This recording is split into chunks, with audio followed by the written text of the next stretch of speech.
Hey everybody, I've got a new batch of reviews for you, but rather than doing them in here like usual, let's go out to the Appalachian Mountains and talk about these reviews as we take in some scenery.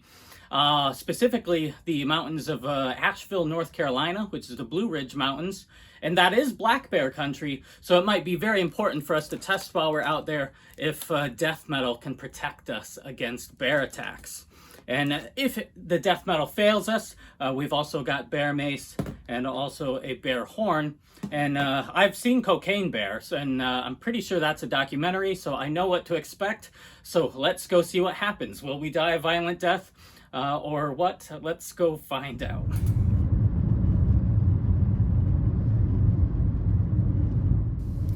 If you ever get the chance, it's an incredible experience to drive through the mountains, but it can be a little bit intimidating if you have a fear of heights. Hold on, let me laugh. Okay. Hey, I'm in the mountains of Asheville here, and this is bear country, so let's see if we can find some death metal, some new death metal releases that might keep the bears away. So let's start with Squassation. Decorated with feculent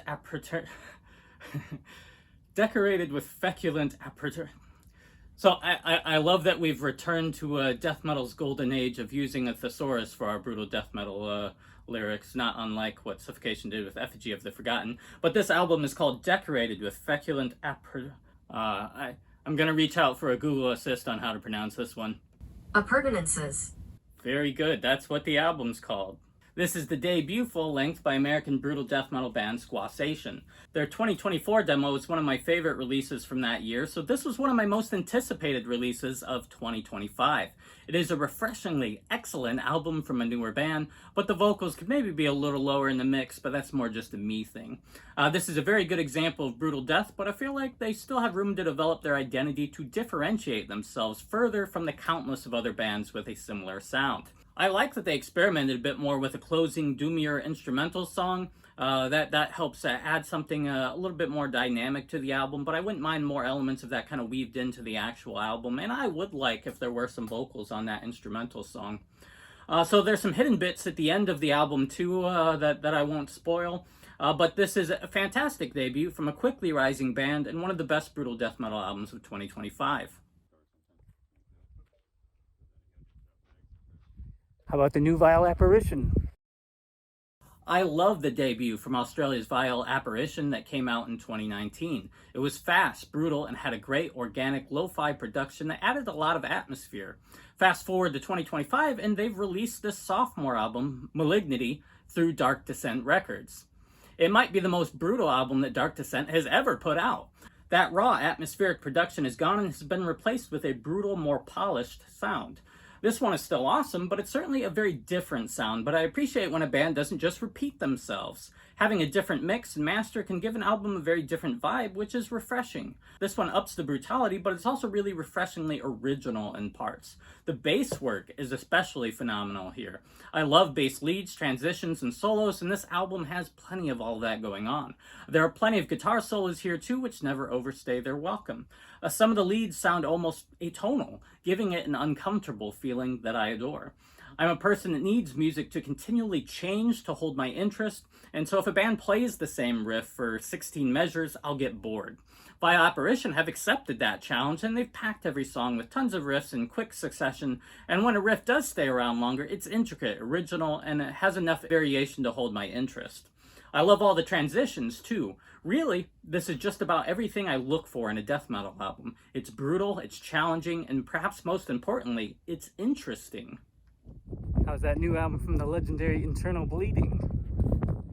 Settle All Scores is a brutal name, and it appropriately fits Internal Bleeding's 7th full-length album. For those unfamiliar, Internal Bleeding are the godfathers of slam. These New Yorkers formed in 1991 and largely invented the slam and brutal death metal genre. Fellow New Yorkers Repudiation formed a little later and also helped expand the genre. Maggot Stomp put out the new Internal Bleeding record, which some are crying foul about, saying Internal Bleeding have sold out because Maggot Stomp is a hardcore death metal label. Those claims are silly because Internal Bleeding invented the style Maggot Stomp have become popular for, so if anything, this is a full circle moment for the label. This is the first album with Steve Worley of Sacrificial Slaughter fame taking over the vocal position, and he does a respectable job continuing in the style that Joey used on 2018's Corrupting Influence. In general, the quick trade-off vocal style the band uses is memorable and ups the intensity of that vocal delivery. But is Settle All Scores any good? It's a solid, groovy, good time with Prevelis throwing in his occasional Sabbathisms to add a little bit of extra spice, but I think my biggest obstacle to really enjoying this album is how much I enjoyed Corrupting Influence. For me, that is a late career highlight that's heavy, catchy, and has many memorable tracks and vocal patterns. Settle All Scores has plenty of cool moments, but after a dozen listens, it just doesn't stick with me as much as Corrupting Influence. It feels like leftovers from those sessions rather than something new, so it isn't bad, but it followed an album that I think is so good that this one just struggles in comparison. This doesn't compare to their early material either, but I feel like it doesn't compare well to their last album as well. All the ingredients are there, but it just isn't sticking with me despite really trying to get into it. Here's the new Caesarean release.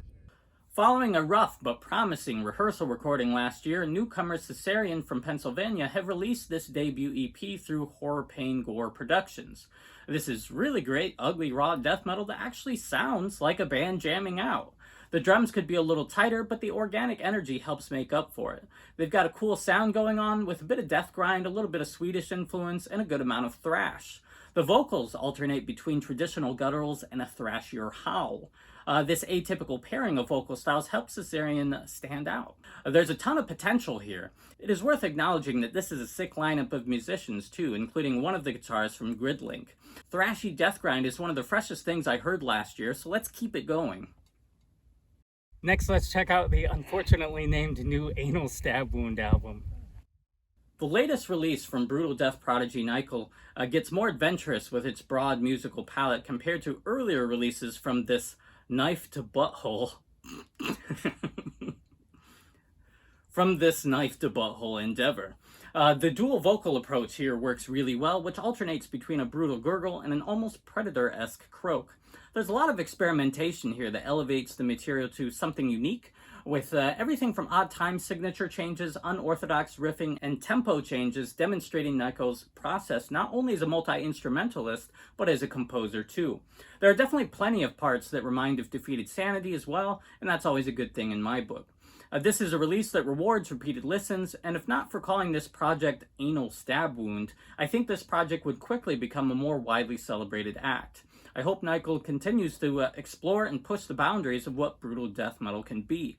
Cover art here is by famed artist Kohori Takeda, who has also done art for the likes of Defeated Sanity, Goratory, and Vomit Remnants, among others. Grab this from Newsstand or Elite. This way for some more death metal. So death metal warded off the bears in the mountains, but will it ward off the bears in the forest? Let's check out the new full length from Sallow Moth next and see how that helps us out. Mossbane Lantern is the third full length from Texas-based solo artist Gary Brentz. Gary is a brilliant musician that combines multiple styles of death metal into a unique musical journey. This one, available now from Voidhanger Records, mixes dissonant quirks from the likes of Gorguts into an amalgamation of experimentation across death metal's many styles.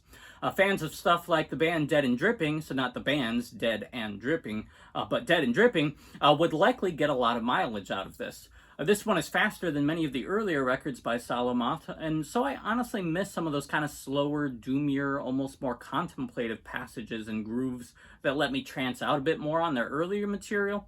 But the musical journey here is still well worth taking, especially if you're tired of bands just kind of rearranging the same song 9 times and then calling that an album.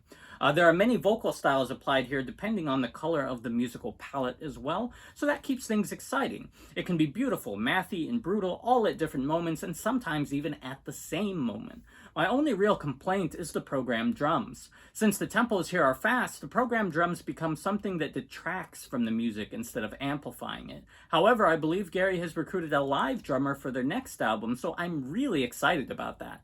Bringing in a talented drummer could really elevate this material to the next level. I wouldn't be surprised if the next Sallow Moth is a masterpiece. Next, let's check out the split called Leprophiliac meets Spastic Amoebas. Leprophiliac continue to be a two-man gross Spanish death metal project that I always check out everything by. Their side of the split is nasty, groove-laden, no-nonsense death metal that Leprophiliac have been known for. They've teamed up with New Mexico hardcore punk band Spastic Amoebas. The Leprophiliac side is only 4 tracks, but it's still around the same length of the grindcore song-length side by Spastic Amoebas. They often sound like a sinister, groovy, and warped evil cousin to Autopsy. I'm not really sure why they're on a split, though, with Spastic Amoebas, as the pairing doesn't really make sense. The Spastic Amoebas side is some fun, grindy punk and power violence. That stuff isn't so much my thing. I really kind of have to be in the mood for it, but I imagine this is a band that's a lot of fun live.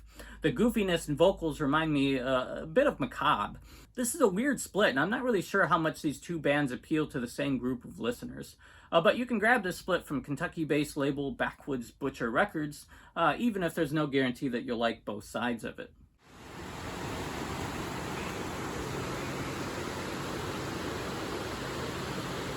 Let's check out the new one from Inoculation and see how we like that one. Not to be confused with the excellent long-running Brazilian band Inoculation that formed in 1992, this Inoculation is from Ohio and formed in 2011. They've been on a hot streak since forming with their interesting, memorable, and unique take on death metal. Actuality is their third full length. Maggot Stomp released in April, and for me, the novelty is worn out a little bit by the time we've gotten to this album. They utilize a Black Dahlia Murder vocal style approach that alternates between low gutturals and higher shrieks, which they did have on earlier releases, but for whatever reason, the shrieks are more of a detractor for me here. Maybe they're higher in the mix, I'm not sure. I never really cared for them in Black Dahlia Murder, and I found them ruining my enjoyment for this album too. I can enjoy this album more during the other parts though, but even the riffing here has started to feel a little more generic and less original, but there are still moments of inspiration throughout. Maybe this just needs some more spins, but I really just can't get past those nasally scream vocals.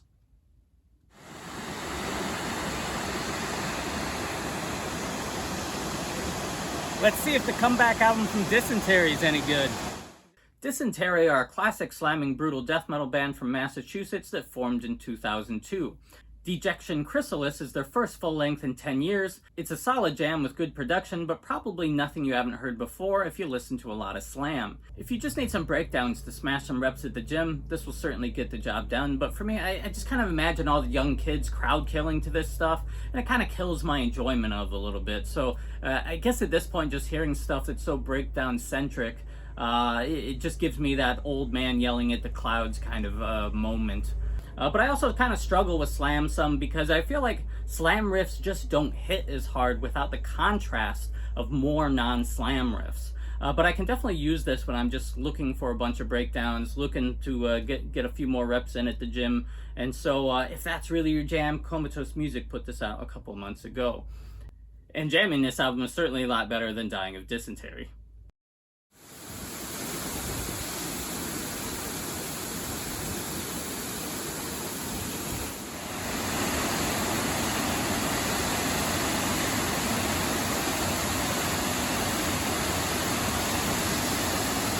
Let's check out the Limbsplitter split, shall we? The third Limbsplitter split continues the tradition that Ossuary Industries set in 2006 with their 4-way split, which included Devourment as the heavy hitter on it. This was followed by a similarly incredible 5-way split in 2012, and then finally this third split in 2025. Texan brutal death metal band Sect of Execration, who haven't released anything since the first Limbsplitter split, have returned on this third one. They're joined by reactivated experimental New Jersey slam band Dripping, Texan newcomers Fisted, and international project Brutal Torment. Dripping included a Dehumanized cover, and Fisted included a Deeds of Flesh cover. The Dripping songs have plenty of quirkiness, tempo changes, and vocal gymnastics by Sanguis Ugabog's Devin Swank to help keep things interesting. The Sect of Execration tracks have a great old-school brutal death vibe with some great stop-start parts. They even slow things down for some of the tracks, which is something I feel like many modern brutal death metal bands are afraid to do, resulting in an album that sounds monotonous due to the lack of variety. Hopefully this is a sign that Sect of Execration are back because they kill it here with their late 90s, early 2000s style brutal death. They could show younger bands what dynamic songwriting looks like. The Fisted songs are more solid stop-start brutal death, but I could do with a little less of those higher screams. These songs breathe well, but certainly feel a little bit more modern. The brutal Torment tracks are nice and brutal, but with lots of technical flourishes thrown in that really elevate the material. The push-pull between brutal parts and those refreshing tech parts work really well. It's a pretty sick split front to back. So I've given you my thoughts on 10 new death metal releases, but can they protect us from bears? Let's find out. Don't try this at home. It looks like they do. So, phew, that was a close call. So those are my thoughts on that batch of albums. I don't know what you're thinking about those, but let me know in the comments if you enjoy reviews with a bit more background scenery. So I'll see you next time.